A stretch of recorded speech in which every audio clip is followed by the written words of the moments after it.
Great. So our next presentation is on municipal budgeting with Matt Lawless, the town administrator for Scottsville, and Lisa Cipriano from the city of Newport News.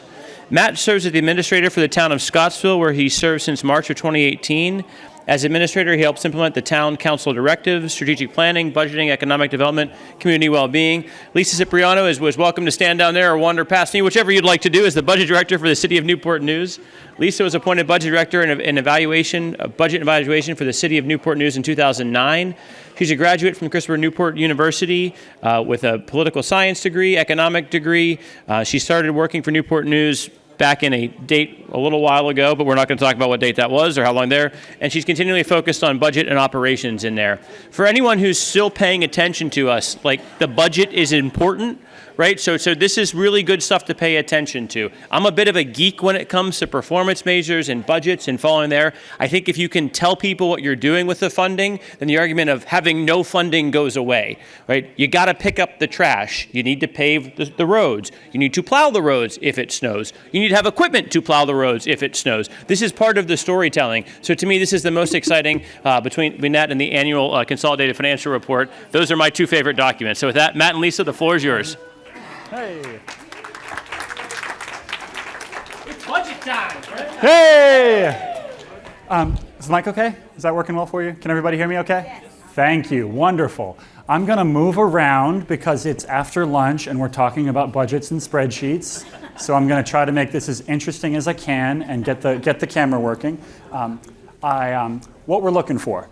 Budgets are tools. It's easy to get lost in a comprehensive financial report or the budget document.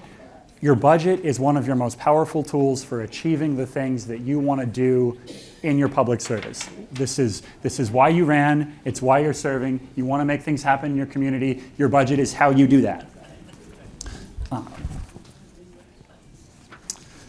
But there's a few bits of law that we need to go over that can help you get that done better, and a calendar of every year, a cycle that you go through, and we're in it now. So congratulations, you've taken the oath of office right into budgeting. Here we go. And the state government is going to be right there with us. So we'll be moving along together and watching that. Want to learn a little bit about the best practices in community engagement, because there are lots of people in your jurisdiction who care about how this is done and probably want to talk with you about it. And a little bit of hot news for 2023. But I'm going to move really fast through this because we're sharing the time with Ms. Cipriano from Newport News. I'm going to try to focus on the small town perspective of this, and she can work a little bit on the bigger city. But we've got plenty of time later in the day, so if I don't get to something or if I move too fast, just let me know and I'll be glad to talk more about it. We got the introduction already. I have 10 years in Virginia local government. I know the Virginia context pretty well, not so much other states. And Scottsville. Who has heard of Scottsville or been to Scottsville? Is anyone here from a town smaller than us? Oh, thank you. All right. Great. But one of the themes that I want to focus on here is that the law and the budget standards and the best practices apply statewide to everyone. The smaller places do them more hands-on, and there are fewer zeros in all of their documents, but the basic idea is much the same. So I hope that what I'm talking about in our small town example will translate to larger towns and other communities.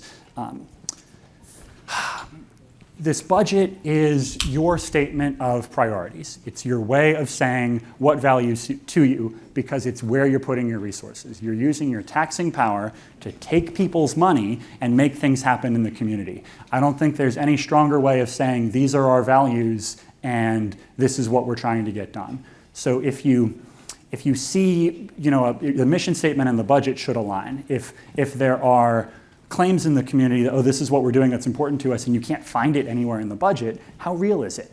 So take your campaign statements, your goals for the community, what you're hearing from your neighbors, and try to put them in the budget. That is how you will achieve them. And the concert venue, the community performances in our town, that means a lot to us. We invest in it. 4th of July is the biggest day in town. We're very proud of that, and it shows in our budget. We invest and try to make those things happen. You heard over lunch a little bit of the liability issues, and so I do have to talk about the worst that can happen. It's getting better now. It's getting better now. I'm not trying to embarrass these folks in particular, but they've come through a lot, and there are municipal bankruptcies that happen in the country. The payments are greater than their revenues, and they can't do it. And when you put City Hall and the police station as your collateral, it gets in the paper. And we talked about the liability and your obligation, your fiduciary trust as stewards of the public funds. If that fails, there's such a thing as nonfeasance. If the money goes somewhere it shouldn't and you should have known because it was there in the budgets and the financial reports, that's indictable. So I'm just going to leave that very briefly, but this is why this is important, because you have legal responsibilities to keep track of the money. But it's January, and you've taken the oath of office, and you're here in your first budget meeting, and there's all of these staff reports and spreadsheets and things. What do you look for? You can make a few kind of key statements in the adopted budget and some kind of monthly financial report that you're getting from your locality, kind of how to read through those documents.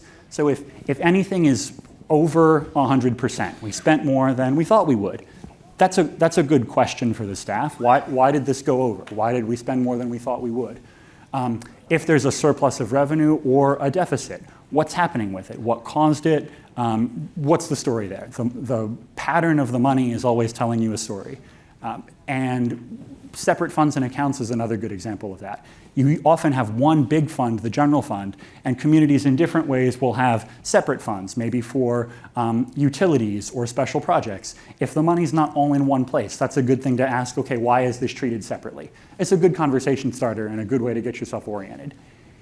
If you get a monthly activity report, for our town council, it's a monthly 10-page, here's how much money we have in the bank, and then for all of our budget lines, here's how quickly we're spending through them. We have few enough budget lines that it fits in one packet like this. It's easier to keep track of. But in a bigger locality, you'll see it summarized different kind of ways. So how are things moving through the year? If a project is showing zero spending and it's halfway through the year, why hasn't it started yet? Or if the budget's already up at 100%, well, I hope it's finished because the year's only half done. That's good conversation for you to start with. The investment pool folks were talking about grant help to create financial policies. I think that's a really good idea. A good conversation starter with your staff is, what are our community's financial policies? There are only a few bare minimum requirements in the state law where it has to be this way, and a fair amount of wiggle room on best practices for, who gets a credit card in the organization? When do we do a big request for proposals process, and when do we just contact local firms? Is there a shop local preference or a small business or minority business preference? How do you define a capital expense for something that's expensive and durable and maybe needs a different process? You have flexibility on these things, and the community might or should have financial guidelines to make those simpler. If you have those in place and council knows them and respects them, it may reduce some of the debate around what good financial practice is. But like I said, there are a few key points of law that we need to know. Your fiscal year, fiscal, not physical, it's from the Latin word that means basket. All the money goes in one big basket. It starts on July 1st, and that's true everywhere. The federal government is different, and we don't do government shutdowns. It very rarely happens at the state and local level. We try really hard to get our budget adopted there by July 1st, and our calendar drives that. Your budget has to be balanced. The amount that you're spending has to equal revenue and expenses matching, not like the federal government that can print money and run a deficit. We can't do that. Not to say that you can't use reserves. You can draw down from a rainy day fund, you can save up over time and then spend down, but you have to show that use of reserves. That's responsible, and your budget will always show expenses matching revenues and either drawing from reserves or adding to reserves. And we have a legal debt limit. 10% of your assessed property value. That's a lot of money in most communities, so the debt limit issue doesn't come up. But in very small towns that are maybe trying to do a big project, the debt limit consideration will come in. And there's an annual process, and it's January, and it feels for some of you like you're already behind. Who here has already gotten some work on the process for the budget that's going to start in July? You've already seen some things on it. Here we are. So you'll be working 3 fiscal years at the same time, and it makes it a little hard to sort of keep track of, okay, where are we in which cycle? For one, you're still cleaning up and auditing the past fiscal year that ended last June 30th. You'll have a financial report presentation, something like this, and your administrator, your budget director will present that and talk about any findings from the auditor, good news, bad news that's in here. It can be a difficult document to parse, but there's always a kind of key, did we follow all of the general financial practices statement? And if there are any significant findings, you'll see those in there. So that's the kind of key thing to look for. And if you get it digitally, just look for words, write this down, findings, material, and compliance. And if you spot those in there and things look okay, that'll be the quickest way to get through a 100-page financial report. So that's the past year. At the same time, we're working the current year. We're halfway through that budget. So that monthly financial report that I described, how are we moving through the revenues? Are we ahead or behind? How are the projects moving? Is anything costing more than we thought or not? Maybe some projects are finished or some haven't started yet. Some we've changed our mind about and don't actually want to do. That's the current year's budget monitoring that you can work as a governing body. And at the same time, beginning to plan for the budget that's going to start July 1st. Departments know that things are going to cost more, or you've got goals that you want to work on. They're beginning to collect that data. The basic process for your budget, staff will make a recommendation first. That's called the recommended budget. Places might propose that, bring that out to you in February. For me, it's March. And then you work on it and you advertise your proposed budget with any changes from the recommendation and a set of tax rates. You have that public hearing, make any amendments to it, and then you adopt by June 30th. You might be able to do it with just your March, April, May meeting and adopt, or there might be special meetings, extra meetings, emergency meetings, especially as it gets closer to June 30th, we really need to get it done. And your accounting staff will thank you if you can adopt with at least a few weeks before June 30th so that they can turn over everything in their bookkeeping. If budget adoption happens on June 28th, it's really hard to just convert the financial system. So they will thank you if you can adopt in May and give plenty of time to adjust over. Watching the patterns of your revenues, and here begin the graphs, I'm sorry.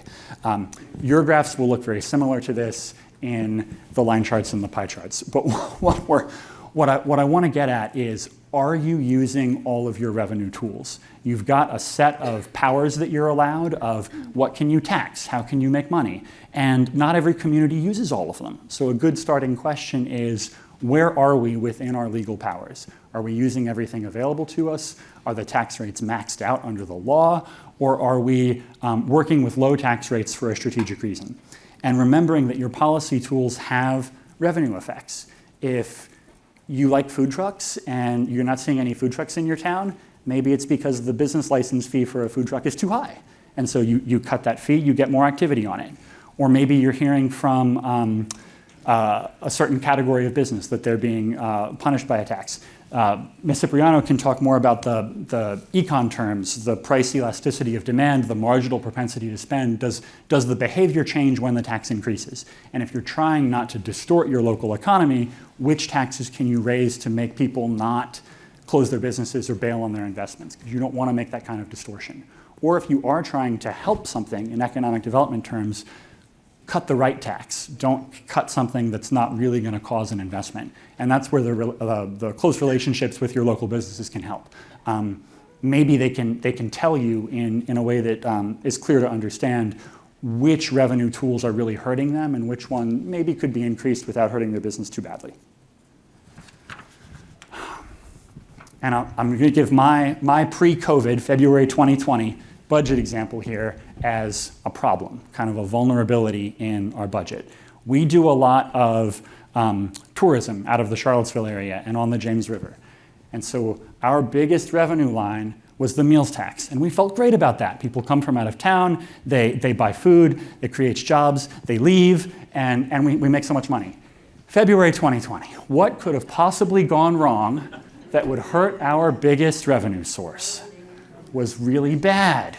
But when I made that revenue presentation, it also included a stress test in our budget. One page of scenario of, I didn't know what the recession would be, but what if a recession happened and a couple of our restaurants closed and a bank closed and we had to cut our budget by 20%? What would we do? And gave the example. This isn't pretty, but these are the projects we're going to cancel. Here's the furloughs, here's the raises that aren't going to happen, and here's how we still make a balanced budget even if the economic damage is that bad. So 2 months later, when everything closed, council had a plan. That's the kind of question that you can ask your staff. Where are the vulnerabilities in our budget, and what would you do if your biggest employer closed? Because that happens. You heard the presentation about debt, and I give the example of early Virginia roads because when VDOT started, they built roads on pay-as-you-go. They didn't do debt issue for road building. If you wanted $1 million road built, you had to wait until there was $1 million saved up and they would pay cash for the road and get it built. It was really hard to build roads that way. People were waiting around until the money was all saved up. But it avoided going into debt, and that was really politically important at the time. So you can decide for medium-sized projects, do we want to pay cash for this and wait a few years and save up, or do we want to use some of the debt tools that you heard about? And the same sort of thing is true for other financial tools, working your cash flow. If you're having to just wait until you have $100,000 in the bank to make a $100,000 expense, the thing's going to take longer, but you won't have to worry about underwriting and all of the bank issues and transaction costs. There's sort of a trade-off between how quickly do you want something to get done and how much debt are you willing to absorb. And your governing bodies and your personal sort of attitude to debt is an important consideration on that. You can do it either way. There's still plenty of examples of pay-as-you-go philosophy, but it's hard to build a $100 million school that way, and that's not generally how we do that. So where does all of this money go? That's my Scottsville pie chart, but I think your pie chart will look fairly similar with more zeros attached to it on bigger communities.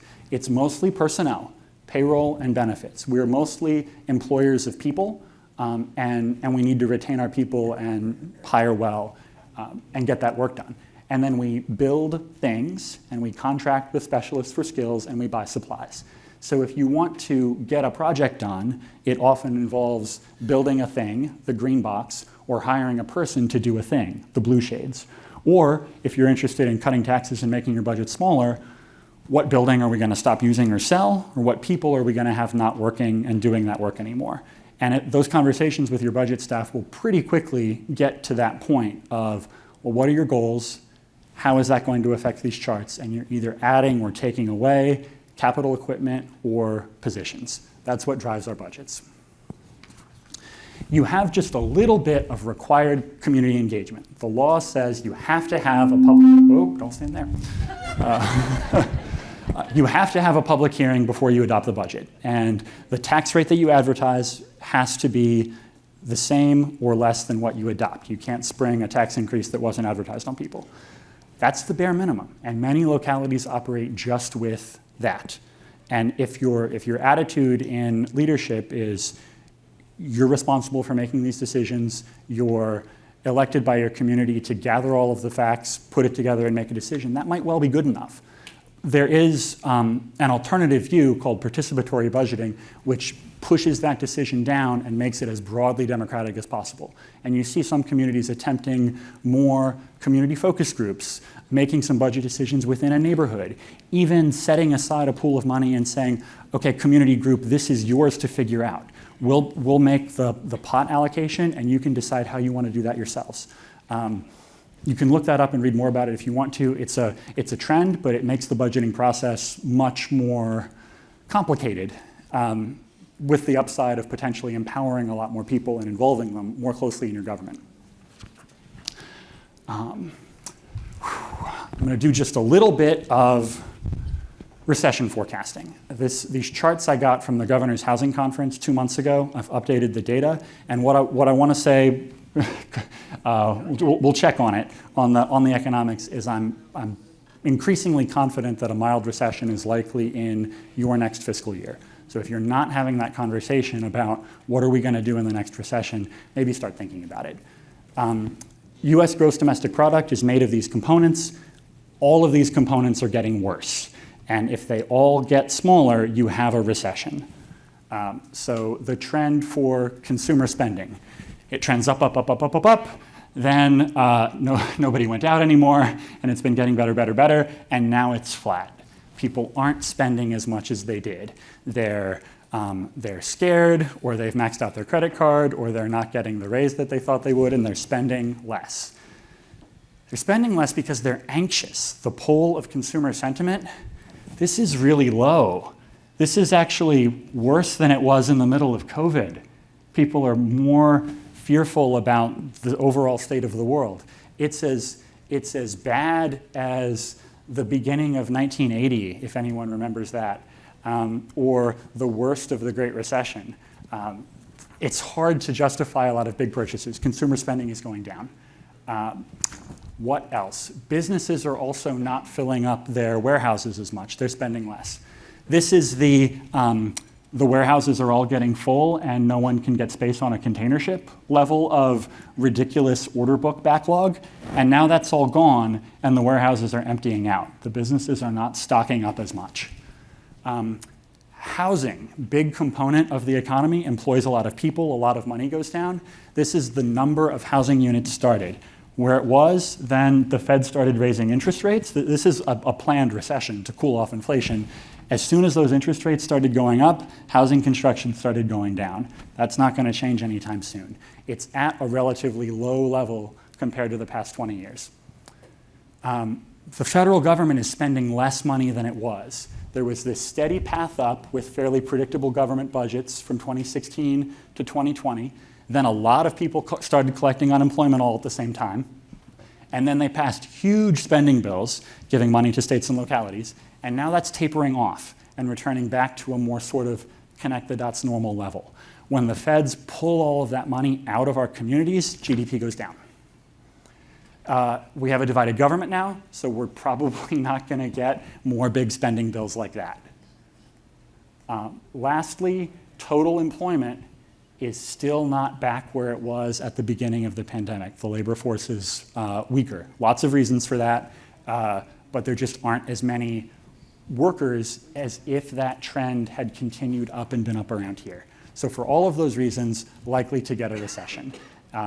That's showing in, okay, how long is it likely to be? We had a small one at the beginning of COVID, likely to have another small one here now. They can happen twice. This was like 1979, 1982. It might be a scenario like that. Big federal spending to keep track of. What do these bills mean for you? A good question for your staff is, what do all of these new federal laws mean for our community? You got tremendous lump sum federal assistance in the American Rescue Plan. For Scottsville, it was $500,000. We have never gotten such a big check from the federal government with so few strings attached. Normally it's, here's your money, you have to build this thing. This is pandemic recovery money. It's highly flexible. If your community hasn't made a full plan, I see you yawning, I'm sorry. It's really exciting, you've got so much to work with. But if you haven't made a plan about how you're gonna use it, that's a really big opportunity.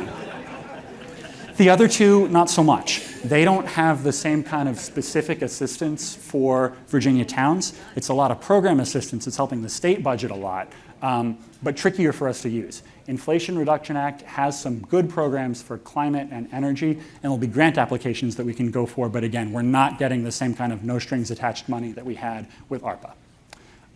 So what can you do next? Think about what's important to you. You heard that in the introduction. It was the first thing that we talked about here. You came to public service because you had ideas for your community. Articulate those to your staff and think about what you'd like to get done. And the earlier your priority gets into that budget process, the better. If you say, I want to see more buses, the staff can think about how to get that into the budget recommendation. It is easier to make a good pizza if you put all the toppings on it before you put it in the oven. We can change it, take it out and replace the pepperoni with anchovies if we want, but that's not as good of a bake.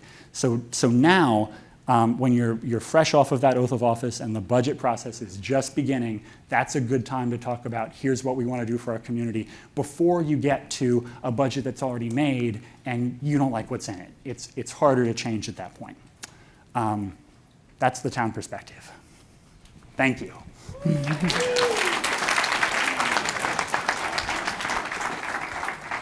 Wow, how do you follow something like that?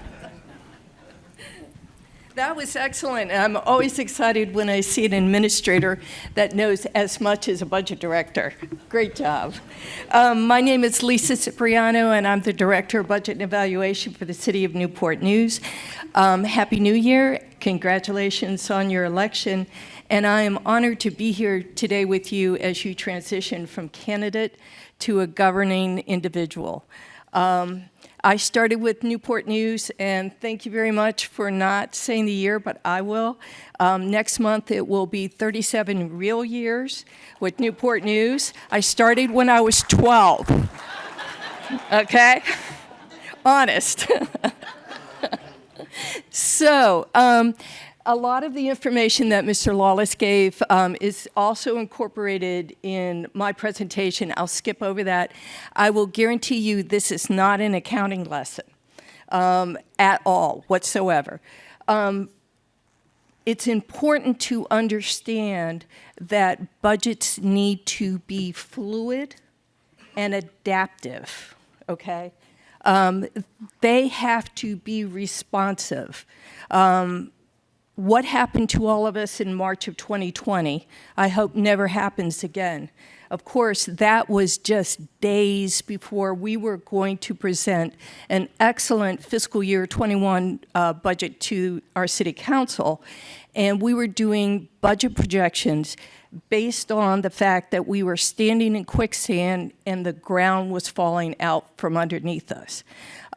So always think of your budget as a fluid, dynamic, and responsive document and policy tool for what your community needs. The budget department in the City of Newport News is separate from the finance department. I like to say that we are the map makers, we do the planning, but we are also the navigators. We are the people that get city council, the citizens, and city government from July 1st to June 30th. I often describe my job as hanging off the front of the boat with a flashlight in the middle of the night with no moon, looking for the shore to make sure that we get to the end of the fiscal year whole. That is, with more revenues than we have expenses. So in my department, we have responsibility for budget development and budget execution, which you've heard about today, the capital improvements plan development and execution. We are also a little bit unique that we do debt management. We are the debt manager for the city.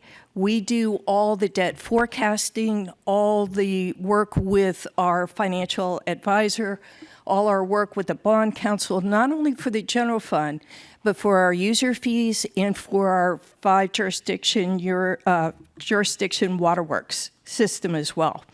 And we also do, in our spare time, special analysis and reviews. While we are comfortable with numbers, and many of the staff have accounting degrees in their background, we are really much more on the financial management side of the work. We understand how things work, why things work, the cycles within the operating departments themselves. Mr. Lawless pointed out a financial report where there is zero something spent halfway through the year. My first reaction was, oh, that's Public Works. That's their sand or salt supply account code, and it hasn't snowed yet. That was my gut reaction. That's where a true budget analyst comes from, is knowing the business of every single operating department within your jurisdiction. And again, following Mr. Lawless, the budget, and this is without bias, is the most important thing that a governing body will put together. it puts the money, the taxpayers' money, whether it's the locally generated, state revenue, or federal revenue, behind your priorities. As indicated earlier, you need to help your administration understand what your priorities are. As newly elected officials, do not be afraid if you don't understand. It will take probably at least 2 budget cycles to watch the entire process happen. How did you see it the first time? And next year you go, oh yeah, I remember this, and why. So do not be afraid if you cannot understand it. It is complex. After all my years in city government, yesterday I was on a call with the fire department on a salary issue, and I learned something new. I learned something new every day about not only my locality, but local government in general. So don't be afraid if you don't understand. It's complex, but ask the question. And if you're asking the question, somebody else has already thought it and wished that somebody would ask that question. So do not be afraid to ask the question. And as I said, budgets must be fluid and adaptive at all times. More importantly, it creates the path for the future. As indicated by the ARPA or the CARES funds, the localities had a great benefit during a tragic situation called COVID. In the city of Newport News, some of our dollars we chose to invest in our IT, to do at-home teleworking. But to do that, we needed to secure up our IT security. It also comes with a cost. So while we were able to get the hardware and the necessary software for security and for people to telework at home, there is maintenance costs on all those pieces of equipment and all those softwares. And there are replacement cycles for all of those hardware pieces and software maintenance contracts that the localities are responsible for. So while we were doing the investigation of where to put our CARES and ARPA money, we were looking 2, 3, 4 years in the future on what that escalating cost will be. So what you're doing now in your operating budget will absolutely have an impact in the future. So we've heard the term Dillon Rule State several times today. So for anyone who would like to have that question answered, the localities have the authority that the state grants them. A perfect example is in the late 80s, the city manager wanted to tax the largest employer in the state of Virginia that happens to be located in the city of Newport News. That would be called a payroll tax.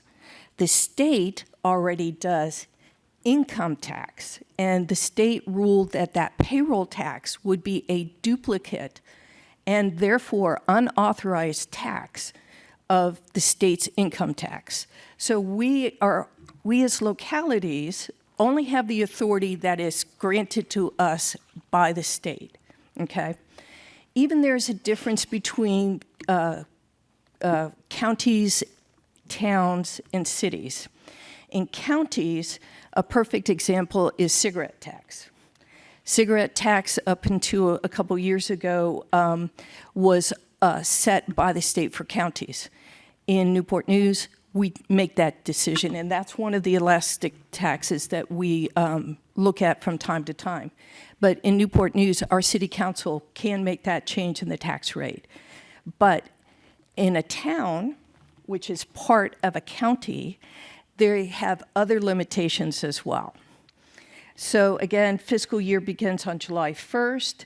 The state is very much controlling what you would like to do with your budget. It must start on July 1st. The estimated revenues must equal the anticipated expenditures at the beginning of the year, not at the end, at the beginning of the year. It also dictates how many public hearings you have, how you advertise, how many dates you have to have in your advertisement cycle, and your city attorney and your budget department will be very aware of those. But that is how much influence, I wanted to use the word tentacles, but influence the state has on the localities is you can't just decide you're going to do something. There are very strict parameters that localities have to operate in. Even by when your chief executive needs to recommend the budget. It has to be 60 days before the end of the fiscal year. The school's budget must be adopted by May 15th, and your locality's total budget must be adopted by June 15th. There have been times, and I will get to that in a moment, that the State General Assembly has not completed its work, which is very important for school funding numbers. And we in Newport News knew that there was going to be a very radical change, had heard that there was going to be a very radical change between the governor's proposed budget of the previous December and by June 30th, no General Assembly number. If that happens, the city manager's recommended budget becomes the budget on July 1st until amended by City Council. So that's one of the important reasons you always have to be mindful of where the General Assembly is going at any particular time. And also, the state sets the maximum amount that a locality can borrow based on its assessed value. So, what is your role? Tell us what to do. Tell us what's important to you. Tell us how it's important to you. You already probably have that idea because of running your campaign, but also you will be listening to citizens in your localities at every city council meeting, at every board meeting, at every Rotary Club or breakfast or retired firemen's lunch that you go to. You hear your citizens all the time, and it helps formulate what your policies are. But you need to tell us early and tell us soon, because the budget process actually happens all year for all localities, regardless of size. Take the time to understand the budget process. Budgets are complex. They are big, whether you have 3 commas in your final budget number or 1 comma. Math is scalable and it's proportional. Every dollar in that budget is important, but you need to understand how the process works and how the dollars are integrated with each other. Understand what the roles of and the responsibility of local government are. It's very, very easy to listen to and advocate for loudspeakers, whether that is teachers, firemen, police, but also you have to be aware of the responsibility to, if you have a local jail, the care of your inmates is important. The pipe layer that works digging up the streets are important. It's an extraordinary broad range of responsibilities within your locality, and it's important to understand the impact of each one of those. There are limits, okay? We all show pie charts. The pie is only so big. I often use the analogy of, you know, those little pats of butter that you get at some restaurants? You have to spread that butter all the way to the end of the bread, one way or the other. Most people don't put the glop of butter on one side and hope the rest of the bread takes care of itself. No, you have to spread that money all the way through. There are long-term professional public servants who feel that this is a calling. They have expertise. They know the history of the locality. Most of us are always willing to experiment and try something new, so don't be afraid to ask, have you ever thought of this? It's also your job to make the hard choices. A perfect example is setting the annual real estate tax rate, or setting a personal property tax rate, or setting the assessment level on personal property. It's a hard decision to make, because that hard decision should be tied to the long-term perspective. What the choices you make now will impact your operating budget for not only this fiscal year, but every fiscal year after this. The parameters, the guidelines that grow your budget, we've already talked about strategic priorities, the comprehensive plan you heard early this morning, the capital improvements plan, and the reason that is so important, if you build a fire station in Newport News, you need to staff it with 27 people. You need to buy fire trucks and medical supplies to go on the ambulances. So if we're going to build a fire station in 2025, we know that in 2026 or 2027, depending on the construction schedule, we have better planned for 27 people and probably $10 million worth of apparatus. So that is why your capital plan is so important to the operating budget, as well as what you can and should be paying off in debt on an annual basis. That is probably the most important expenditure that you build into your operating budget is your annual debt service, and that's next to your pension obligation. If you have a long-term financial plan, that will help you guide where you want to be in the future. And then, of course, many localities, whatever term you use it, whatever metric you're using to measure, are you being successful? Whether it's the number of fewer fatal crashes, whether it's reducing the response time for fire police, whatever your metric is, that needs to be incorporated in dollars and cents in your operating budget. These just happen to be the City of Newport News' strategic priorities that we developed a couple years ago. I do want to point out under the people, number 4, fun. We are looking constantly and we hold ourselves accountable for how can we have fun in the City of Newport News. The state. A whole different creature affects the local operating budget. It's called the state of Virginia. The governor proposes in December his operating budget. If you think about what's happened just in our recent history, outgoing Governor Northam proposed the budget, incoming Governor Youngkin changes the budget. So a governor really only has 2 years of budgets that is their own to, within the state, fund the policies that they say that they have. It's a 2-year budget, short and long terms. Those never run very smoothly, as we all know. And the decisions made by the General Assembly greatly impact the local government, whether it's school funding formulas, whether it's funding for localities for police department, whether it's the compensation level for the constitutional officers. It has a huge impact on the localities. The largest, of course, is our funding to schools. And it always happens that it's never quite aligned in timing that the state budget will be in time for our budget adoption. So we always have some play. Do we underestimate? Do we overestimate? When every single dollar counts. So the timeline for a budget. This is how it works in Newport News. You will be able to see this in your handout when you get the printed copy. We start the fiscal year on July 1st. We're always looking backwards, as Mr. Lawless indicated, seeing how the last year ended. So we have a 45-day period that the fiscal year closes in August.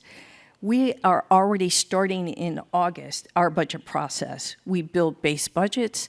We go line item by line item to determine what is the actual expense in every single line item in our operating budget.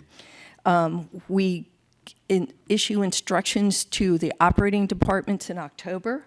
How do you ask for what else do you need? We have those turned in December, and of course the state issues its recommended budget also in December. In January, our city manager reviews all those requests. In February, in March. We balance, we do final revenue estimates in that period of time. We hope the General Assembly is done, but it usually is not. And the city manager presents to City Council by the end of March. In April, City Council has several work sessions. There are public hearings. We do public engagement through our local television channel. We have had city council members that have ward or district town hall meetings on a monthly basis. We present them at those. We have a lot of informational campaigns that go out on the recommended budget. City Council will give us their input during the months of April and May, and we adopt our budget in May. And then 45 days later, oh Lordy, guess what? It's time to start the budget again. So I will tell you that today's July, see, I don't even know the month, January 4th, I have to stop sometimes and think what year I'm in, because I'm always looking 3 years back, the current year, and at least 5 years forward.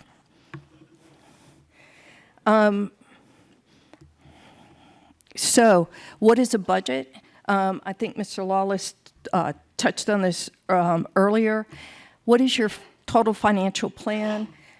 Governmental accounting is not the same as for-profit accounting. A lot of people will say, why don't you run government like a business? I think you can be very comfortable in understanding that public servants are very sensitive about every tax dollar that comes into the city. If we ran it like a business, we would not have parks and we would not have libraries, because those are quality of life functions that a business would not do unless it was for profit. So that's another perspective to always keep in mind, is while it's easy to say, run it like a business, we cannot make a profit. The general fund is the primary fund of all the localities. It holds probably the most citizen-facing services: police, fire, city council, libraries, parks. We have human services in there. Our school fund is separate. We have several revenue and trust funds. For instance, the risk management funds that we have for auto self-insurance is one. Economic development, our pension funds are all separately designated funds. Think of it this way. In your household, if you had a separate bank account for your groceries, if you had a separate bank account, not a budget, but a separate bank account for your groceries, for your entertainment, for your school supplies, for your auto repair. That is how a government works, with these separate, distinct funds, because our whole business is running our locality, okay? Again, we have some funds that are called internal service funds or enterprise funds, and the general fund supports our capital improvements fund. One of our financial policies is 20% of our CIP must be funded with cash. So the cash is budgeted for in the general fund and comes over into our capital improvements fund. State funding is recognized as revenue in the general fund, huge contributor in our school operating fund. We get street and highway maintenance funds, localities such as counties, street and highway maintenance is done by the state. We get direct dollars, and we put those dollars in our priorities. We also get state funding for our general services and our waterworks. And if your locality has applied for any revenue sharing capital projects on your streets, your state funding also comes into their play as well. This is a quick picture of how our total budget is broken up. The two major operations within the city are the general fund and, of course, our schools. So where does the money come from? For the City of Newport News, real estate taxes. huge contribution, over $235 million for us. Personal property tax, machinery, tools, and B-poll taxes. Those two taxes combined, and we're fortunate, generate the equivalent of 27 cents on our tax rate. So without those, we would have to raise our tax rate about 27 cents. Constantly in the General Assembly, there are bills to eliminate both of those taxes. So please be aware of all General Assembly actions that suggest taking away local authority, because there will be consequences. Okay, just be mindful. Some that might be beneficial and some not. So for our general fund operating budget, the majority comes from real estate, personal property and machinery and tools taxes. 13% comes from the state. This is our real estate tax history over the last, since 2006. We actually reduced the real estate tax rate by 2 cents by the city manager's recommendation. Large discussions about should it be more during city council deliberations during the FY23 operating budget. The reason it stayed at a 2 cents reduction is every penny on our tax rate is $1.9 million.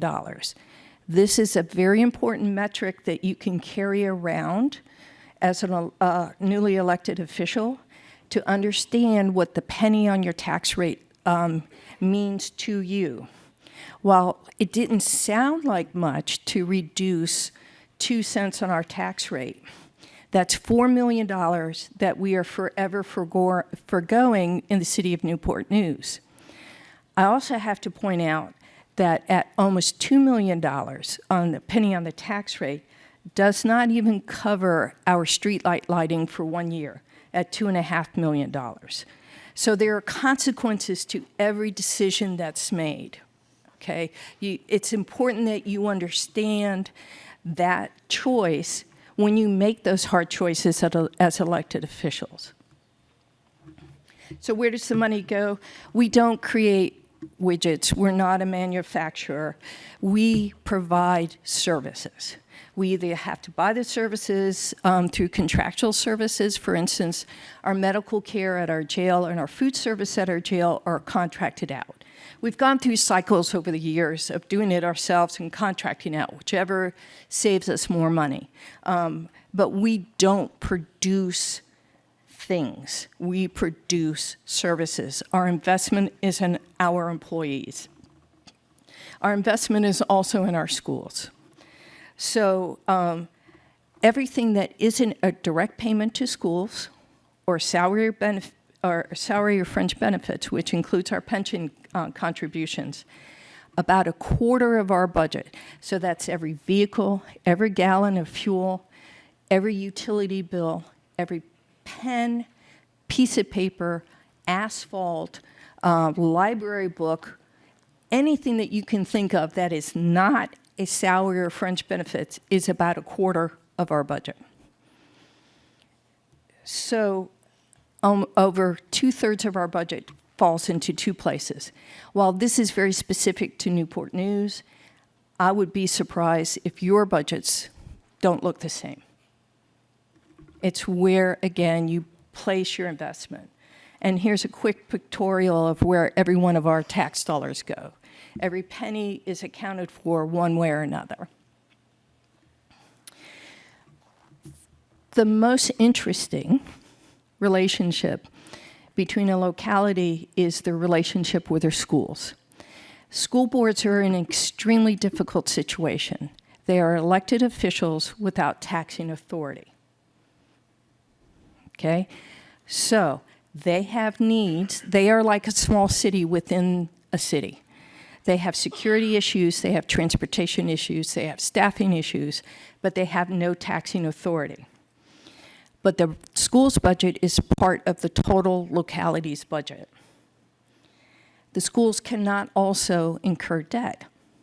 So the debt for school projects is part of the city's or locality's overall capital improvements plan and their debt payments.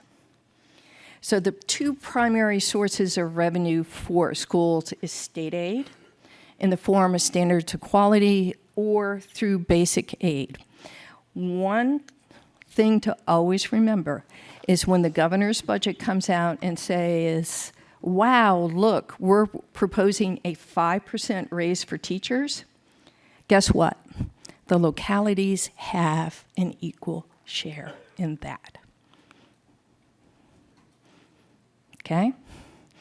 So while the state gets a lot of notoriety for that, the localities have an obligation to match, if not exceed, what the state budget proposal. The local revenue share is calculated something called a required local effort. For the city of Newport News, that's about $56 million. The city funds schools at $123 million. Yes, ma'am. So when our locality or our board says we want to give our teachers another 3% raise and they vote for that, are we paying for that on top of what the state? We'll reimburse you for it, yeah. And then we're paying part of what the state is approving? Yep. And the word, yep. So again, putting your priorities where your budget is. We could have funded our schools at $56 million. That is not our priority. Education is one of our highest priority, along with public safety, and that's why we fund schools at $123 million.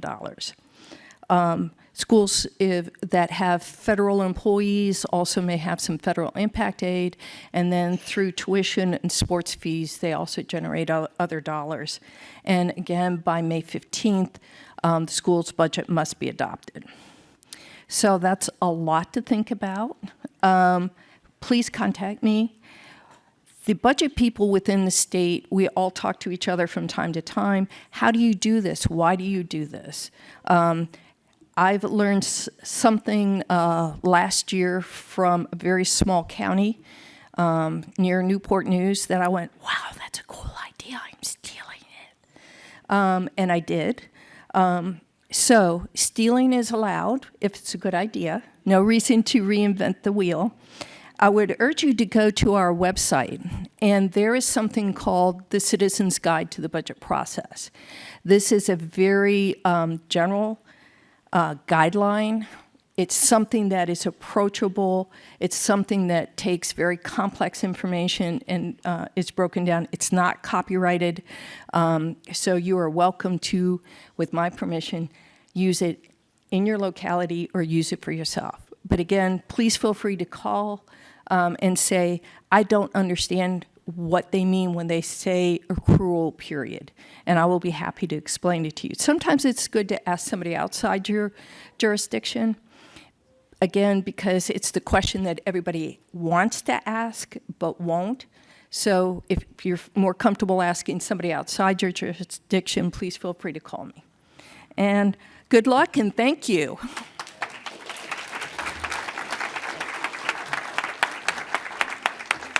Well, thank you, Matt and Lisa, very much. They're going to be around here for some questions. I'm a former budgeteer at the federal level, so I have to just take 30 seconds and share some numbers with you because I like that sort of space. So one of my favorite things was to think about a million versus a billion.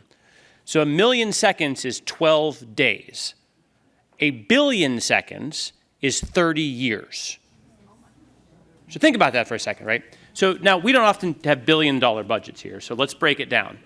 $10,000, which is what I'm willing to bet some of your councils will spend a couple of hours talking about, is 2 hours. 2 pennies of their tax rate is almost a month, right? Orders of magnitude matter when it comes to budgeting. And as human beings, we're really bad at it. We're really bad at context. We struggle a lot in that space. So as you enter this governing world, begin to think about orders of magnitude. Think about the time you spend.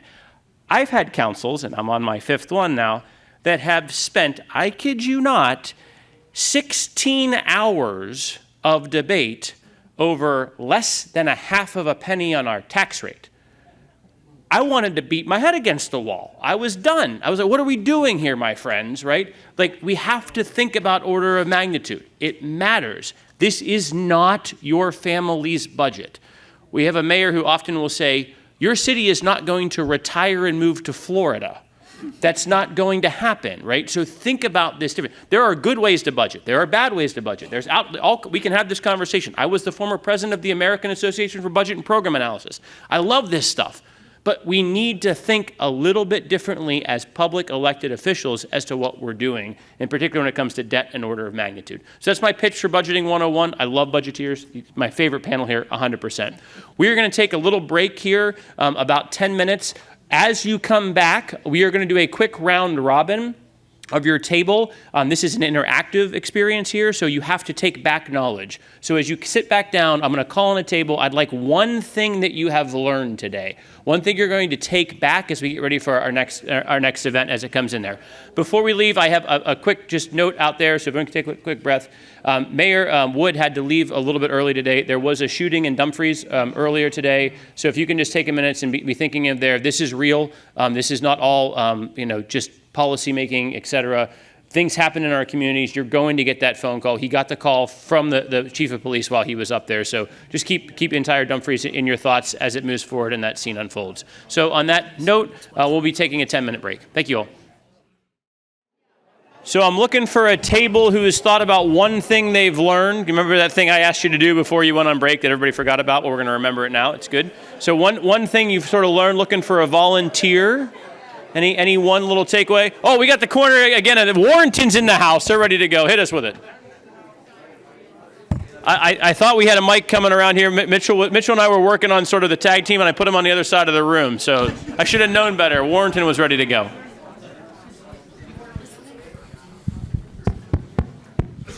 So one of the things that I think is super important to take away is the point that he said, if you get asked to do something or something comes up, just to say like, hey, this is not my strong suit. Don't ask me to do this. If I fail, we all fail as leaders. And I think like in the positions that we're in, everybody's trying to help and take things on. And maybe we should take a step back and think about not taking certain things on because, again, if we fail as leaders, everybody will fail. So I thought that was an awesome point. Awesome. Knowing oneself in that space. Josette, I'm going to come to online in case anybody online has something here in a second. Another table wants to share a takeaway, something they're going to walk back to share with their colleagues at. I got one here right in the middle, yep. Well, especially on the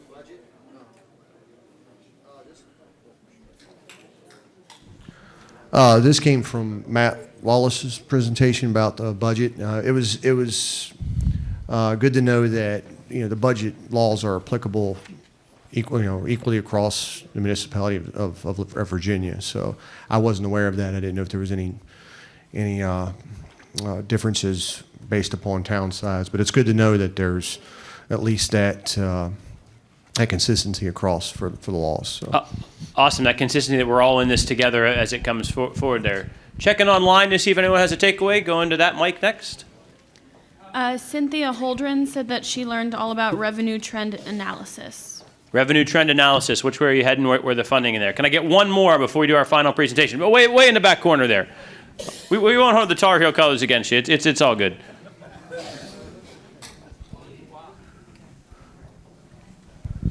Let me speak one time. Robert Jeter from Chilhowie, Virginia. Hey.